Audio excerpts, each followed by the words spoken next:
Our skits about Ted's roller coaster experience with the F word, forgiveness, continue. This is Ted's fourth trip to the confessional booth in so many weeks. His only trips there in his adult life. Confession hasn't been anything like he remembered or expected.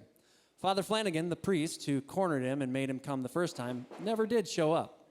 Instead, every time Ted came to confession, someone else was on the other side of the booth, strangely leading him through an experience of forgiveness that he'd never imagined.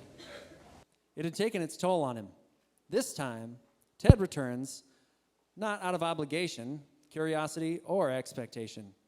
He's just trying to pick up the pieces from the mess of his life that this forgiveness journey triggered. So I have no idea if I'm in here alone, if you're already there, God, or if somebody else I would never expect is going to step into the other side, or who knows, maybe even a Father Flanagan who is supposed to be there and has never been, or maybe it was just always, you were just always there, God. I just had to figure out how. Anyway, this has been a little too crazy for me, God. I came in here a month or so ago for the first time in ages out of obligation and was nervous because it was such a weird thing to do. But now I'm here because I need to be. And it isn't about being nervous. I'm trying to figure out what's going on inside me. So I've learned a lot. And mostly, I guess I've learned, well, I'm a jerk. I never thought of myself as a bad person. And maybe I still don't. But I'm starting to feel like I've spent most of my life seeing everything and everyone from my perspective, which was just fine for me. But now all this confession stuff starts happening, and I start seeing myself the way other people see me, and honestly, I don't like what I'm seeing.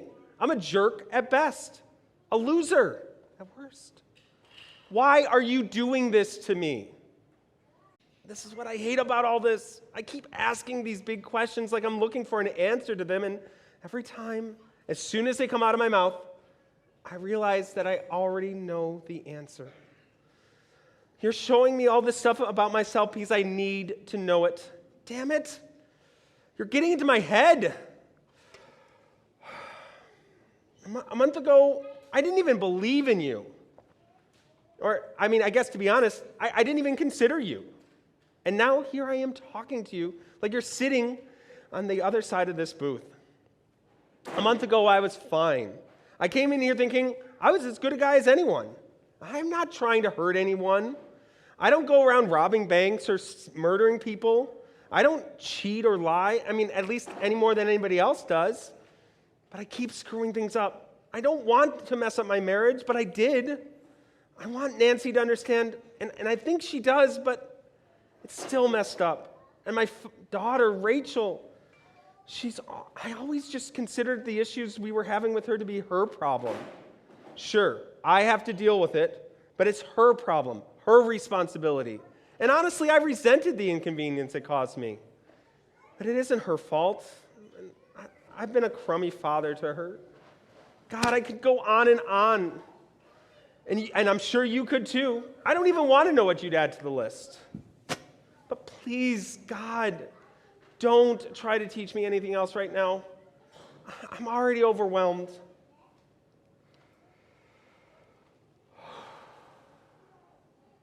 What am I supposed to do? I can't fix all this stuff. I can't ignore it. I can't pretend it's somebody else's fault. I just haven't been the person I'm supposed to be.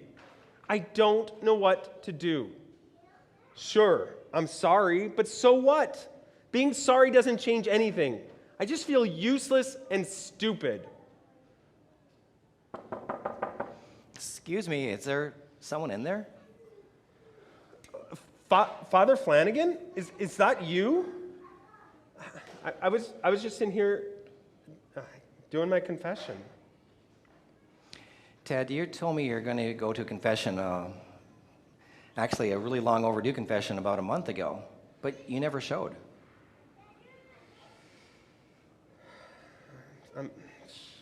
I'm sorry, Father. And I'm sorry I swore. It's just one more thing to confess, I guess. But wait a minute, Father. Never mind. I'm here now. I suppose you thought you'd get off easier confessing to yourself than instead of me. Actually, no. I think I've probably been harder on myself than you ever would have been. I would have loved it if you had just given me a couple Hail Marys or Our Fathers. Father, I've been looking at myself, and I do not like what I see. Well, maybe you're being harder on yourself than you need to be. You know, Ted, none of us are perfect. Father, if it was just not being perfect, I don't think it would be such a big deal. I've spent my entire life becoming something I don't want to be, and someone who leaves a mess in the world everywhere he goes. I just don't know what to do. Forgive yourself? Have you thought of that? Forgive myself?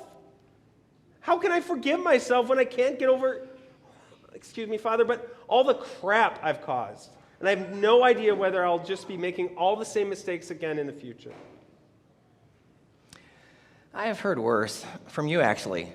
You know, Ted, you don't get forgiven because you fixed everything, including yourself. You get forgiven so that you can be free of all those messes that you're talking about, and you can start living like a new person, not carrying all those burdens around with you.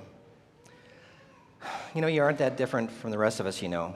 In fact, you've got the advantage over most of us in that you are waking up. But I don't want to wake up to whom I've been. I'm not talking about you waking up to who you have been, but to who you can be. Then how come all I see and all I feel is this jerk that I've been? All the stuff about myself I don't like, and honestly, no one else would like. So you can let go of it. You aren't going to be a new person until the old one dies, you know. And it won't die all at once. In fact, the new person won't ever be the only one there. You'll keep messing up, you'll keep needing forgiveness, and it'll still be there for you every time. Just keep your eyes on who God is showing you who you can be. You mean Nancy won't give up on me? My daughter and I can reconnect again? I can live and be happy and not have to have everything always be about me? I didn't say that. And I can't make promises about how things will turn out. You see, Ted, God's not about guarantees. God is about living forward, trusting, reaching, even when things happen that we would never want to have happen. Yeah, God is. Father, can I ask you a question? Well, that's not normally what happens in confession, but nothing really seems normal today, so why don't you go ahead? Will God forgive me? Ted, God already did. That's why you're here. God didn't ask you to come here to get forgiven from God, but so that you could discover forgiveness for yourself. Really? That is a different way to think about all this. But I don't know. I don't feel like I deserve it. Well, it's because you don't. No one does. That's not the point. It isn't about what we deserve. You know, it's about how much God loves us. Do you think Jesus died on the cross for a bunch of people who were good enough on their own? That'd have been useless. He went to that extreme for people who couldn't ever be good enough, people who needed him. It was his way of showing you that God loves you, Ted, no matter what.